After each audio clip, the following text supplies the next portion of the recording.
Alright guys, I can't stress enough how strong this unique body armor is. So underrated.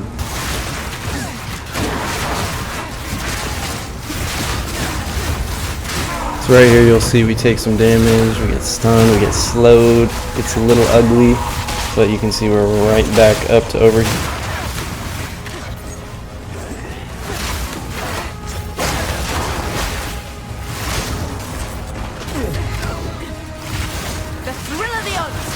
So here we go, here's a tier 16 map, irradiated. Pay close attention here to the life bar, watch it go way up real fast.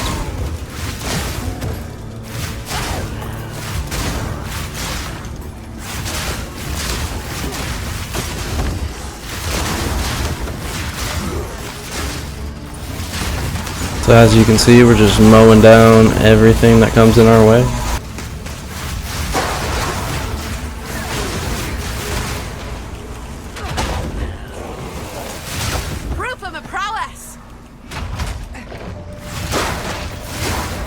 Good timing. Spirit is near.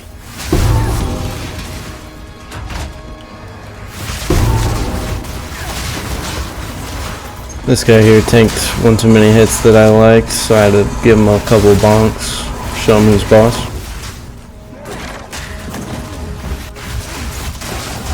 So right here you'll see we take some damage, we get stunned, we get slowed. It's a little ugly, but you can see we're right back up to overheal real fast. You're not running into issues like you would with energy shield, waiting for it to recharge, sitting at a small life pool, feeling vulnerable.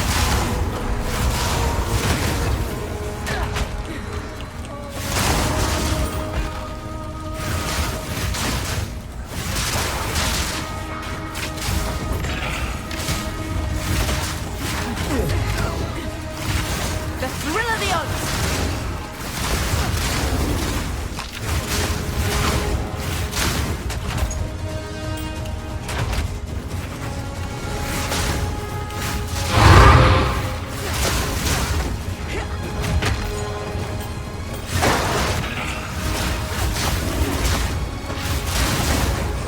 So right here is where Leap Slam can be a little handy. Jump over that pesky terrain.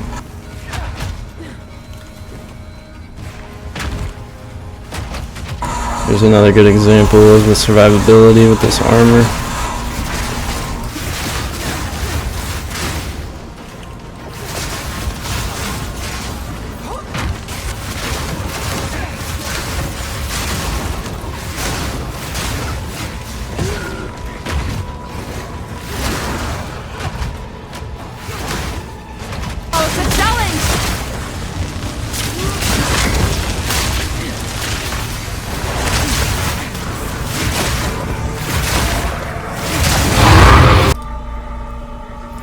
Okay, so here's how you do the bosses with this build.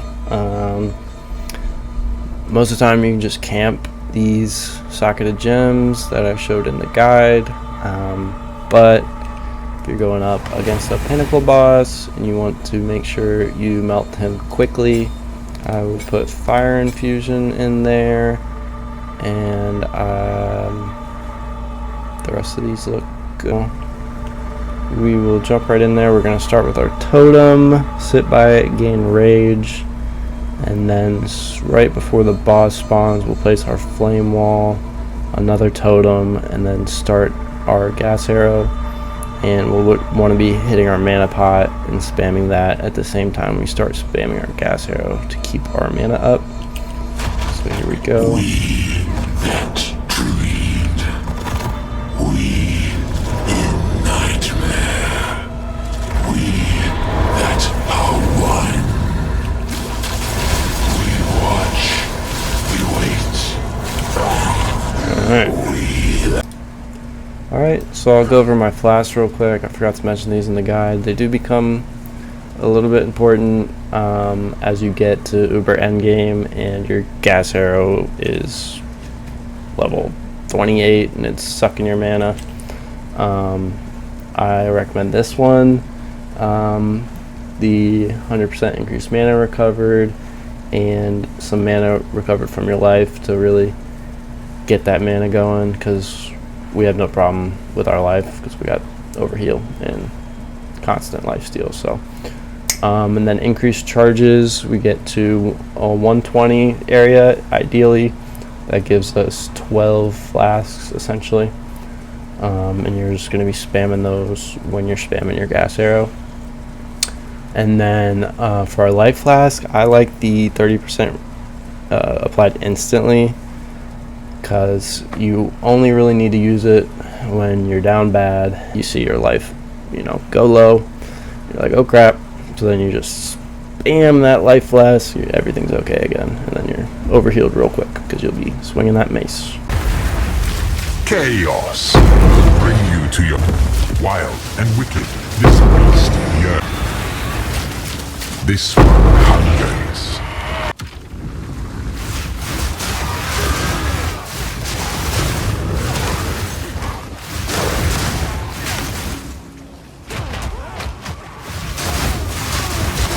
Come on!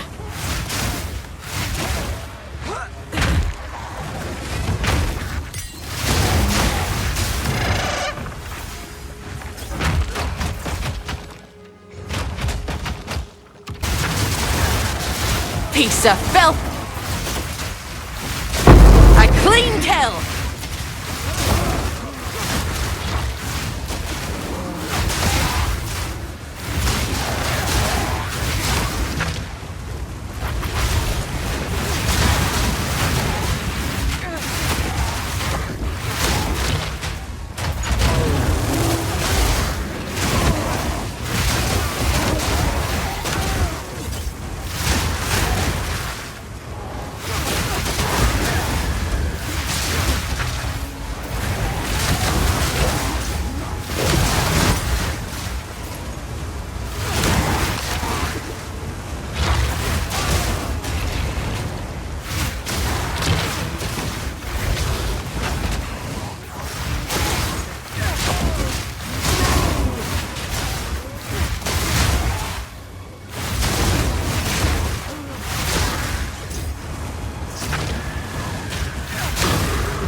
Good timing. The spirit is near. Follow that wisp! Spirit's will be done!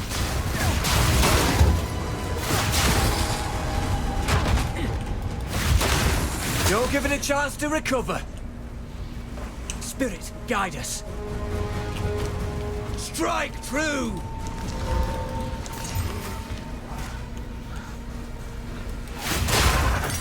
Strike before it slips away. That's the one. Put it down.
Alright, so for this build we are utilizing the Tame Beast on the Huntress. We've got our haste aura from our companion here. So I wanted to show you just for those who are unfamiliar with the Tame Beast ability or haven't played a Huntress yet. The way it works is you just craft the skill gem, socket it in, bind it to one of your bindings here. So I've got it on middle mouse button. If you want to go try to find a beast with haste aura, and by the way, you can only tame beasts, so that's a specific type of monster. When you have this socketed, it'll show you if they are under the beast category. If you want to search for certain modifiers like haste aura, I recommend going to the jungle ruins and you'll find a lot of beasts there. Want to look at their modifier. The way this works is, so here we've got a beast here, so you cast the ability. Oh god. And then it's like Pokemon. You catch him and he's in your skill gem now. So now I have the quadrilla. So that's the way it works. I recommend trying to find one with haste aura.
how the gameplay works, the gameplay loop. When you're mapping, as you'll see in the gameplay, it's really just Molten Blast spam. The attack speed is really nice here, you can see that, but I'm pretty calculated. My damage is high enough where I'm just popping packs. With this ambush node, I'm critting pretty much always. Every pack is just getting deleted, so I'm just cruising around, throwing out a Molten Blast at a pack, watch it go boom, and then moving on. So if you do run into a tanky monster or one of those big shieldy boys, you can always ignite them, you know, either throwing a Molten Blast or 2 at them and then just throwing out a gas arrow, and it usually they go pop. Alternatively, if you want to guarantee the ignite, you just throw down a firewall first and then hit the gas arrow either through the wall or let the wall hit the enemy, ignite them, and then hit them with the gas